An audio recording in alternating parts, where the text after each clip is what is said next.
Pick a Catholic saint, any saint. Now imagine them going online and taking the sorting hat quiz. What house would they get sorted into?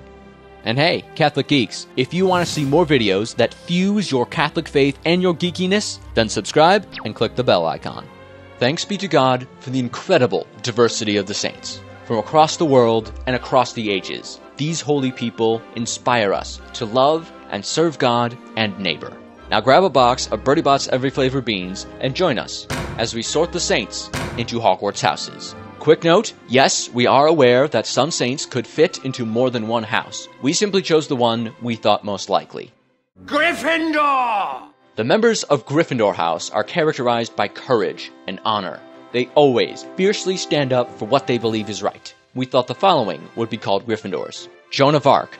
She commanded an army while just a teenager. That says Gryffindor. John Paul II, because he took on the communist regime as the head of the Catholic Church. Any saints that had positions of authority and overcame huge obstacles to do their job are most likely Gryffindors. Not all, but a lot of martyrs would also be placed into this house. Think St. Charles Lwanga, a court page who protected young boys from the lustful desires of a brutal king. Worthy of mention is also St. Agnes, St. Miguel Pro, St. Paul Miki.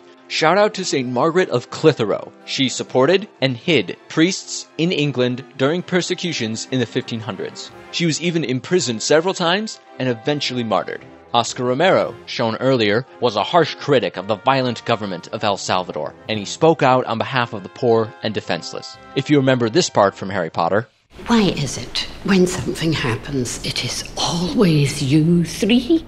It proves a Gryffindor's strong sense of righteousness can mean that they are willing to risk breaking a few school rules. Gryffindor saints, like these two, mean that holy troublemakers have their place in heaven.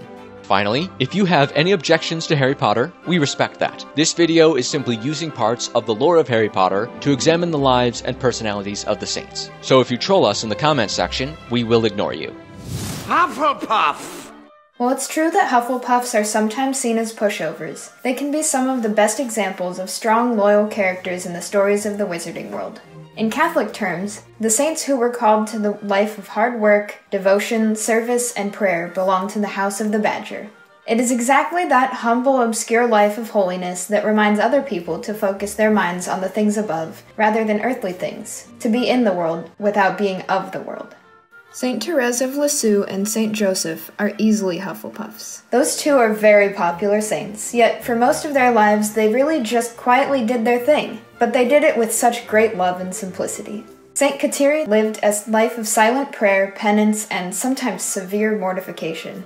Mary Mackillop could often be found living in the same poor conditions as the children she educated, in rural Australia in the later 1800s. Isidore the farmer would go to daily mass, then labor in the same field year after year. Josephine Bakhita, Mother Teresa, Blessed Chiara Badano, and Augustus Tolton, all of them were classifying as Hufflepuffs. Other good examples include saints who were holy parents, like Anne and Joachim, and the parents of the Little Flower, Saints Zélie and Louis Martin. We're also going to put Francis of Assisi in this house. In fact, we're going to say that Newt Scamander is the Francis of Assisi of the wizarding world. Francis's affinity for animals and nature is well known, just like Newt's. Plus, his big impact on the history of Catholicism is undeniable, just like Newt's impact on the lore of the Potterverse.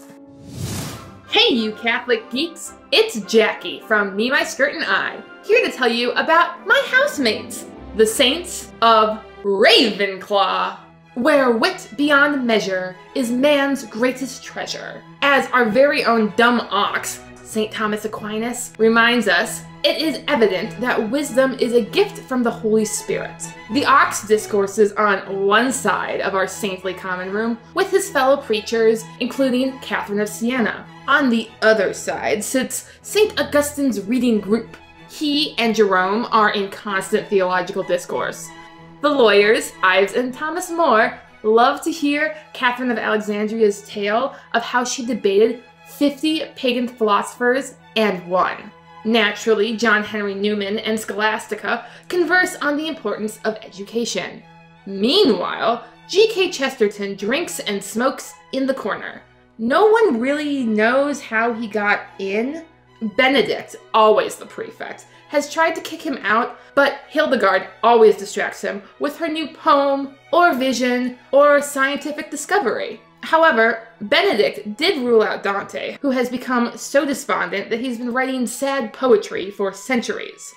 Our Ravenclawed eagle reminds us to always consider the highest cause. Slytherin! Right, let's get into it. Being sorted into Slytherin does not automatically make you evil. Case in point, Severus Snape. A video from the channel The Take explains this very well, link in the description box. So, it is possible that holy individuals could be sorted into Slytherin, as long as they possess ambition and cunning, and they use it towards holy ends. After all, Christ says in Matthew 10:16, "Be as shrewd as serpents, and simple as doves." Ignatius of Loyola had a lot of drive. Whether in his determination to become a great soldier or a great saint, he resolutely, or perhaps even stubbornly, set out to do it. The story of Bartolo Longo has some surprising parallels to the character arc of Draco Malfoy. Both of them were born into wealthy families. Malfoy became a Death Eater. Bartolo became a priest of Satanism. Malfoy switched sides at the end. Bartolo was brought back to the faith and later preached against the occult, encouraged people to pray the rosary, and even set up charitable institutions and a shrine to Our Lady of the Rosary. This house is filled with big-time church reformers and missionaries. Teresa of Avila might also be a Slytherin. She was ambitious in her calling to reform the whole Carmelite order. St. Patrick was once a slave in Ireland, and then years later eagerly set out to evangelize the very people who made him a slave. Plus, the house's symbol is a serpent. St. Patrick supposedly drove all the snakes out of Ireland. Slytherin's primary color is green. The Irish are often associated with green. Finally, St. Paul is a Slytherin. He zealously persecuted Christians. Then, after his conversion, he zealously spread Christianity all over the Mediterranean.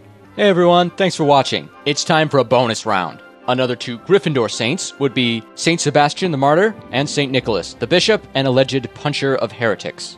More humble and holy people in Hufflepuff House, the Apostle of Divine Mercy, St. Faustina, St. Juan Diego, and St. Martin de Porres. Saints Philip Neri and Francis de Sales both had book smarts, but are well known for being wise spiritual directors. Hence, you can find them hanging out in Ravenclaw Tower. An additional Slytherin saint, the fearless and powerful preacher, St. Dominic. Now it's your turn. Where would St. John the Baptist be sorted into? Comment below, and please like, share, and subscribe. May the Lord be with you.